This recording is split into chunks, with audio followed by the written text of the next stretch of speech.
Ghana may be on her way back to darkness come 2017. That's according to the Africa Center for Energy Policy. But Deputy Power Minister John Jinapor has dismissed this projection. Any major problem at all. On the contrary, we should rather prepare for improvement in power supply. The energy think tank hinges its worrying projection on the unsustainable fuel supply in a report released titled Beyond 2016 Elections, Energy Sector Priorities. ASEP warned that fuel supply, particularly gas, will be difficult to find from April 2017. So who is telling the truth, the Power Minister or ASEP? But seriously, are we going back to doom so? We'll be finding answers shortly on today's big story with me, Aisha Ibrahim.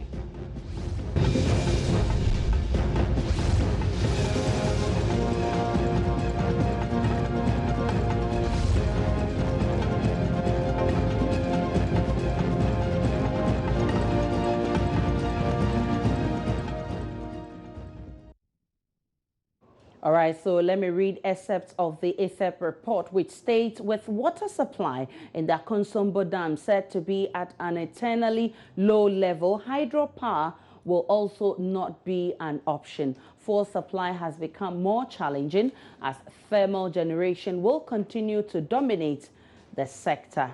This is contained in the ASEP report.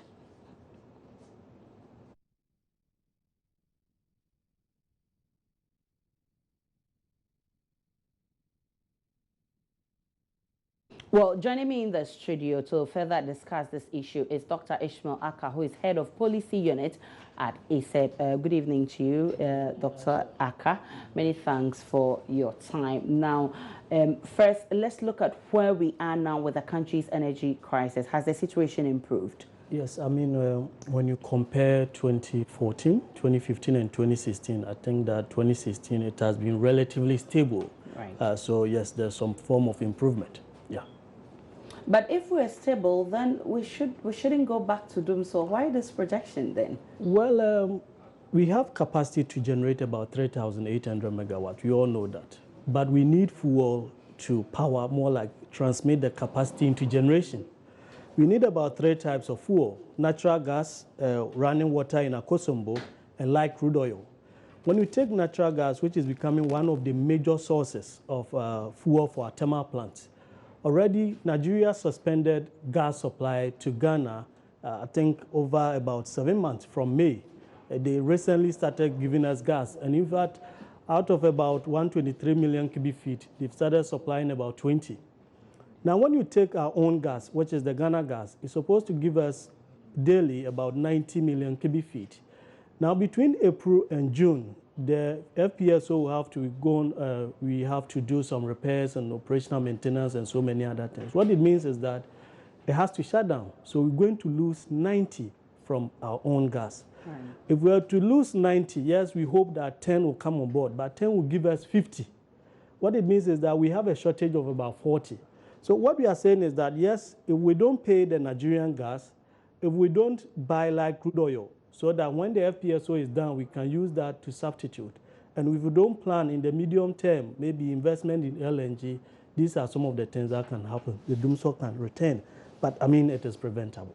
But you're hanging your projection on gas supply, particularly. Yes. What are the factors beyond what you've said? Yeah, I mean, I've already said we are getting gas from 2 major sources. Right. Nigeria and Ghana gas. Exactly. In terms of Nigeria, since May, in fact, we owe them, and they've not been supplying gas to us. But a week to election, Nigeria started supplying gas to us. So Asogli was down. Asogli, which is supposed to give us about 360 megawatt, was producing zero because of the non-availability of Nigerian gas. Now, if Asogli start, I think a week to election, Nigeria started giving us gas. So Asogli is giving us about 100 now. Then our Ghana gas, which also depends on the FPSO, if we are to repair the FPSO, then that gas too may not be coming. Yes, we'll get additional gas from 10, but that one will be about 50 cubic feet. Now, if we are losing 90 and getting 50, we have a deficit of 40. So what it means is that there are certain plants like TAPCO and TICO that are dual. In fact, we can power them with either light crude oil or gas. So we are saying when we are planning, let us buy light crude oil, so that when the FPSO is down, some of these plants we can put the light crude oil and power. I mean, that. It's interesting. How serious does the issue? I mean, how does it look? How dangerous is it? You said we can work on it. It's not something we cannot resolve. But how serious is this problem? I mean, it is very serious. Looking at the fact that VRA cannot borrow now. In fact, they owe about $1.5 billion. And VRA has a contract with NGAS, Nigeria Gas, for the gas they supply. So if the government doesn't come in, if we don't make plans, put in money, maybe we are putting this money aside for our gas supply, maybe for the next 6 months from Nigeria, and depend on VRA, they will still go into debt, and they may not be able to pay Nigeria, and they will cut gas supply to Ghana. So that is the first one. The second one is that, yes, the FPSO, we have to do the maintenance for about 12 weeks, 8 to 12 weeks. So we have to make sure that we'll again get additional money, about $30 million a month, to put there so that we can buy light crude oil to power the other plants. But going beyond these short-term measures, we believe that we should do more investment in renewables and probably LNG.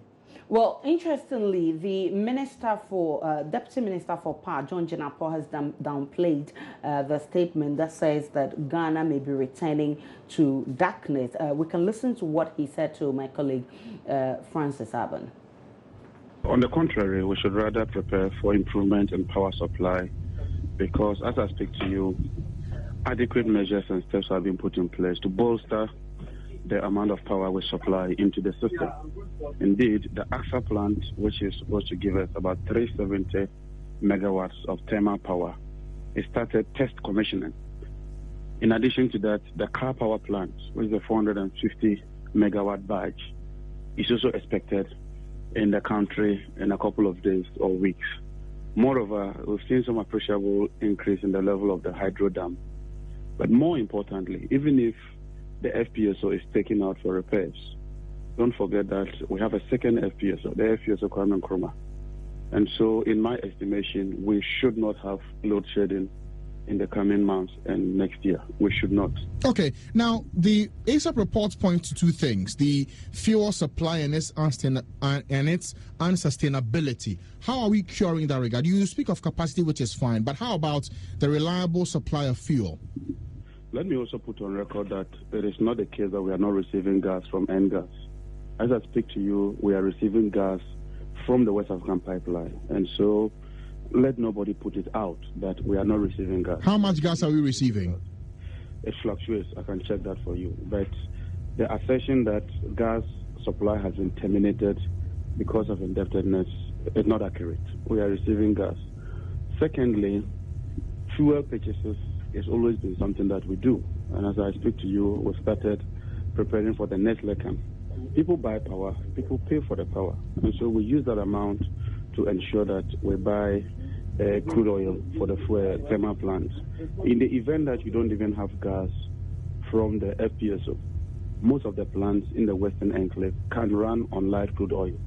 And instances when we've not had enough gas, we've had to switch some of the plants to light crude oil. So all things being equal, I don't envisage. And do we have enough light crude oil in stock? How many months' supply do we have in stock as we speak? We would normally keep supplies for about a month or two, and we keep replenishing. And so, as I speak to you, we have enough fuel, and we are placing order for the next lesson, which is the next parcel of fuel to replenish whatever stock we have. And that's coming in when?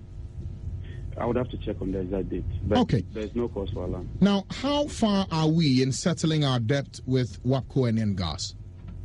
Don't forget, we instituted the energy sector levy, which was very unpopular, which became a political issue.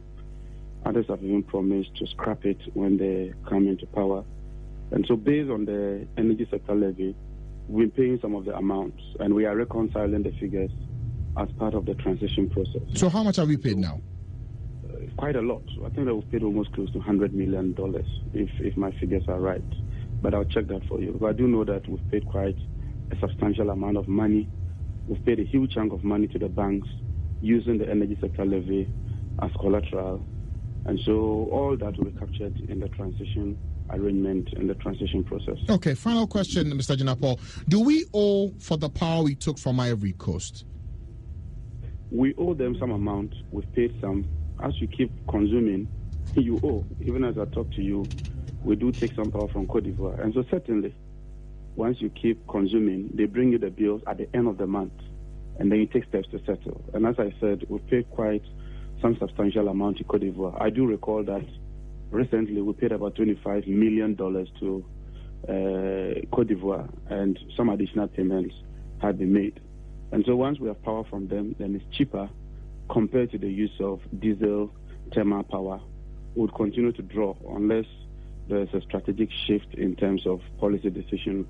But we thought that is the best policy that we should adhere to. The last point you made on the FPSO Kwame Nkrumah, that's meant for the 10 field, isn't it? Because ASAP says that that particular option will only be available in late 2017. So yes, we may be looking to that option, but it won't be available by April when the FPSO for the Jubilee fields goes offline. First of all, whether the FPSO is available or not, we have enough installed capacity. The thermal plants that we run in the West on gas, most of them can be switched. TICO can be switched, TICO Unit 2 can be switched, TAPCO Unit 1 can be switched, TAPCO Unit 2 can be switched. Secondly, as I indicated, Car Power is bringing with another 450. As I talked to you, I indicated that AXA has started test firing. And so we shouldn't have a problem. The FPSO went down quite recently, if you recall. They went down and they weren't giving us gas. But we were able to hold the system. We even had excess capacity at that time. And so I don't envisage any major problem at all, whether the FPSO is available or not. Secondly, as I reiterated, the FPSO at Tamios is also supposed to come in. And so there are enough redundancy measures that we've put in place, enough backup measures that can sustain the power supply. We consume just about 2,000 megawatts. Okay. We have currently 3,845 installed capacity. So under no circumstance should we have a major challenge going forward. Okay, my last question will be for what we're heading into, the Christmas season.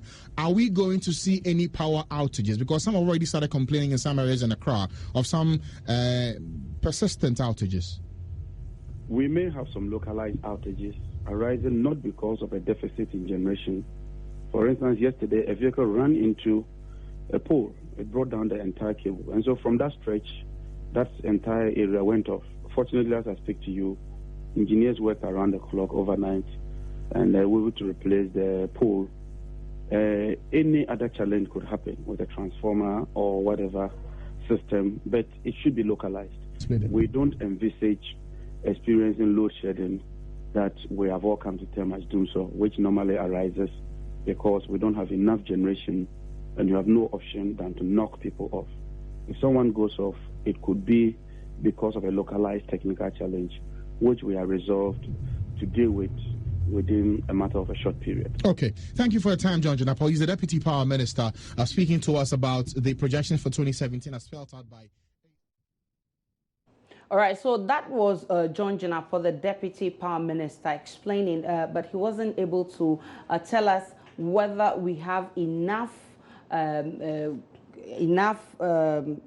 crude oil to power our machines, and also he wasn't able to tell us how much we've been able to pay to end gas. So he's joining us on phone to give us that information. I'm sure he has it now. Good evening to you, Honorable. Thanks for your time on today's big story.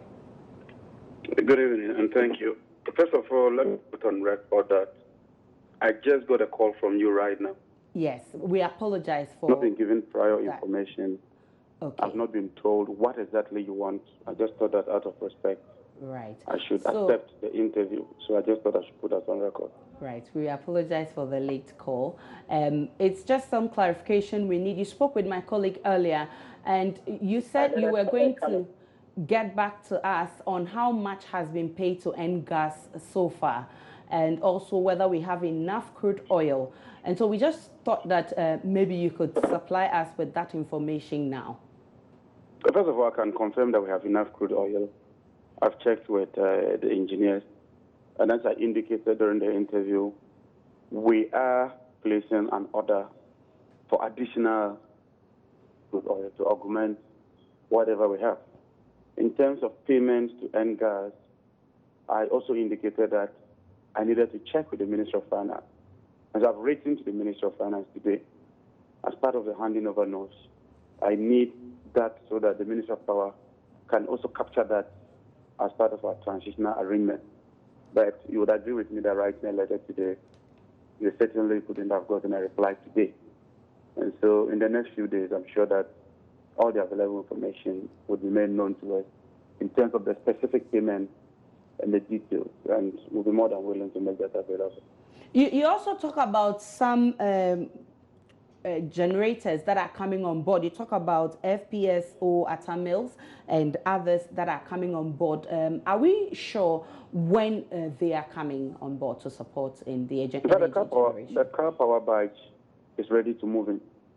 We are just going through the necessary protocol in order to ensure that it moves in. Secondly, you would also bear with me that the FPSO Atta Mills is already in the country and is expected to begin production soon. And so there's no cause for alarm at all. The AXA Power has started test running. That's a 370 megawatt. In the event that the FPSO Kwame Nkrumah is not working, the worst case scenario is that the American plant would not run. It's a 250 megawatt plant. Even with that, we still have enough capacity. But more importantly, we are bringing on more capacity. There's additional generation capacity. So we don't envisage any major problem going forward. Are you able to tell us about the early deal, which was signed recently? It was signed recently with some $950 million. Is it on board? How much power is it generating for us? Which deal are you talking about? The early power deal. Yeah, the early power deal, I think it's about 400 megawatts. The amount is not over 900. I thought the amount was about 600, but I need to check. It's also in the pipeline. And so you can tell from the question you're asking that more capacity is envisaged. And so going forward, we should rather be thinking of exporting power and not having a deficit in terms of power generation. But do we know when it will hit the ground running? They have their timeline. They give us a couple of months. We've made the site available for them. And so we could check with them. And then once they give me the project timeline, we'll make that available. So you're saying that we should allay any fear of returning back to Dumso? I think that the problem is fixed. I think that the issue of generation capacity should be a thing of the past. I believe that we've put in place enough measures in order to bolster the system and withstand any challenge arising from the eventual repair of the FPSO. I don't think that the repair of the FPSO alone should occasion any load shedding arising from a deficit. I don't think so. Well, many thanks to you. John Jinapor is a Deputy Power Minister. He's been explaining to us. Dr. Ishmael Aka, he's just denied the projection you made that we may be returning back to Doom. So he's also denied the fact that they're not receiving gas from the West Africa. What's that? They're receiving the West African gas pipeline. Yes, I mean, there are two things. Right. The first one is that I think he spoke about generation capacity, adding more. And when we add more, we're not going to go through them. So, in fact, as of 2015, December, we had capacity to produce about 3,800 megawatts. Well, we're still going through Dumso. The issue with Dumso is not adding more machines. Right. It is an issue of fuel. Okay. Natural gas, water in Akosombo, and light crude oil. Natural gas, we've explained this. The second one is even, let's take power from Cote d'Ivoire. Right. Yeah, before November, Cote d'Ivoire was giving us about 150 megawatts during off-peak time and 100 megawatts during peak time. As of today, they are doing 20 peak time and 100 off-peak time. Their demand is picking up. So if by January, February, their demand is so up that they cannot give us power, where do we get the additional one from Cote d'Ivoire? Right. So we are not saying that, yes, Dumso should come, not at all. Okay. What we are saying is that these things, Cote d'Ivoire can stop giving us power. That's one. We were supplying power to Benin and Togo. We've stopped. Okay. So they can also stop. Number two, Nigeria gas, we are supposed to receive 123 million cubic feet. As of today, they are supplying us only about 20. So what it means is that we cannot also put all our hopes on Nigerian gas. So what do we do as a country so that these things will not bring problem next year? I think that is what ISAB is saying. Okay. So let us get some reliable sources of fuel. Yes, he confirmed that, yeah, we have light crude oil and all that, which is also true. Okay. But I think that we should plan for it. Okay. VRA owes so many banks, and so they cannot go and borrow. So if government is doing the budgeting, since ECG owes VRA and government owes ECG, if we're not paying that debt, then government should be able to plan for the full VRA uses. Don't you think the concession deal is part of the plan to avert the country from going back to this darkness? I mean, the challenges in the power sector, yes, we have the distribution challenges, right, which I think the concession seeks to solve. Okay. But one of the major ones has been that we are treating ECG as more like a political entity instead of a commercial entity. Exactly. Though in 1994, we transformed ECG from a corporation to a commercial entity, company. Right. So ECG buys the power from VRA, sell it to government, and government refuse to pay. So even if we do concession and you are still not paying, the problem will still exist. It will still exist. Yeah. So did you make some recommendations in your report? Yes, I mean, what we said was that, one, as we should plan for fuel, like crude oil, make sure we pay how much we owe Nigeria. Then also in the medium to long term, invest already, yes, there's some agreements for LNG, regasification plant, invest in LNG and renewables. Renewables, we shouldn't just wait for somebody to come and sign an agreement with us. We can do that through competitive bidding. And South Africa and other countries are showing that when you do competitive bidding, renewables even become cheaper than some of the thermal plants we have. So these are the sources. We shouldn't also forget that next 4 months may be the dry season and it may not rain in the north. And of course, Osombo's water level may be affected. So we should plan for all these things, and I think that we can avert whatever challenge may come. All right, so Dr. Ishmael Aka, in essence, is saying that they're projecting that will return to Dumso, but if we avert the situation, it's preventable. It's preventable. Yes. Okay, but let's look at all the power generating plants there: AXA, Tico, Kapa, Ameri, Senpa, and recently Eli Power. We also have Buidam, we have FPSO, Atta Mills, and all of that. We shouldn't be crying about power right now. Yes, what I'm saying is that all these ones you are mentioning, AXA, Ameri, their capacity, it's like you have one generator, you go and add another one, you have 10 generators.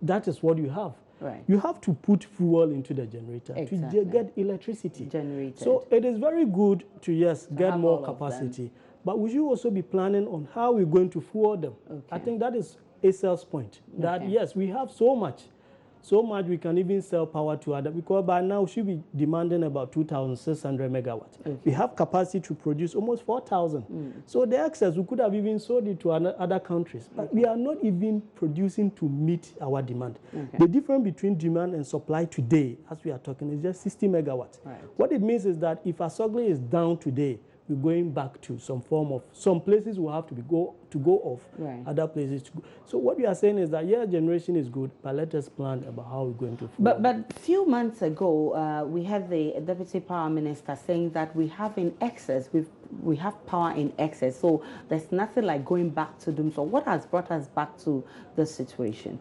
I mean, I think, as I said, listening to the Deputy Power Minister, my understanding is that he's talking more about capacity. So he was saying that, yes, same power is coming. AXA is doing testing. Right. These are machines. Yeah. So when they come, where do we get the fuel to put them in? So, in terms of capacity, I think we are one of the best countries in Africa. We have so many machines. Generating capacity. But how do we translate them into? So that is where we are cautioning the new government that plan for fuel and plan for the finances of VRA, ECG, and co. If they have the money, VRA has money, they can go and buy fuel, they can go and do it, and we will not be discussing this topic. I think there's been issues surrounding crude oil, and people think that there are other alternatives because crude seems to be too expensive, and that's why we're facing these challenges. Are there other alternatives, and can we go into it? Yes, I mean, there are other alternatives. We wanted to depend on natural gas. One, it is cheaper than crude oil, and it is cleaner than also crude oil. Right. We have gas available here. 10 is here. In fact, in 2018, we're going to get so much gas from Sankofa so much to power our plant. So I think the medium-term outlook is very good. So in terms of gas. The second one is renewables. Right. We may not go into large-scale renewables, but what we can do is what we call net metering, where you encourage individuals to put solar panels, real estate companies, that when you are building, you put solar panel on each roof. Right. Then we give you maybe tax rebate of 2%. Okay. Now, when they do that, if you're able to generate more than you can use, you sell the rest to ECG. Right. People will be efficient. We'll get more power for industry. Right now, all these projections we are doing, we are making them outside Vaco. Vaco needs about 350 megawatt, but it is down. Right. So we have to plan, go renewable. Yes, 2018 we'll get more gas and all that. So I think that yes, renewable may be the But future. why do you think we've not been able to venture into? Is it simply that government is not interested in these alternatives, or what really is the problem? I think that we talk too much without action. In fact, we are one of the few countries which has renewable energy law. We passed this law in 2011. But we're not making good We are use not of it. making, we don't have regulations. Net metering regulation is not available. So many other things that may shape the law. What we have is what we call feed-in tariff. Right. That if you use solar, for instance, to produce, we're going to pay you a little higher than if you are using thermal plants and some of these things. Then again, when individuals come and produce here, we have a wind energy company in Tema here. Right. They want a purchasing agreement with ECG, and they've been chasing them for more than 7 months. Okay. So people also come here, and the process alone will put you off. So we have to streamline some of these things and make sure it becomes very attractive for individuals, Ghanaians and other individuals, to go into renewable energy investments. Right. Many thanks to you, Dr. Ishmael Aka. So it's been energy talk. ASEP is projecting that we could go into darkness come 2017 if nothing is done about the current situation. Deputy Power Minister John Jinapor says, no, we have enough generating capacity, so there's nothing like going back to darkness. So we'll be keeping watch. We'll look at how events stand. Trust us, we'll bring you all the updates. My name is Aisha Ibrahim. This is today's big story.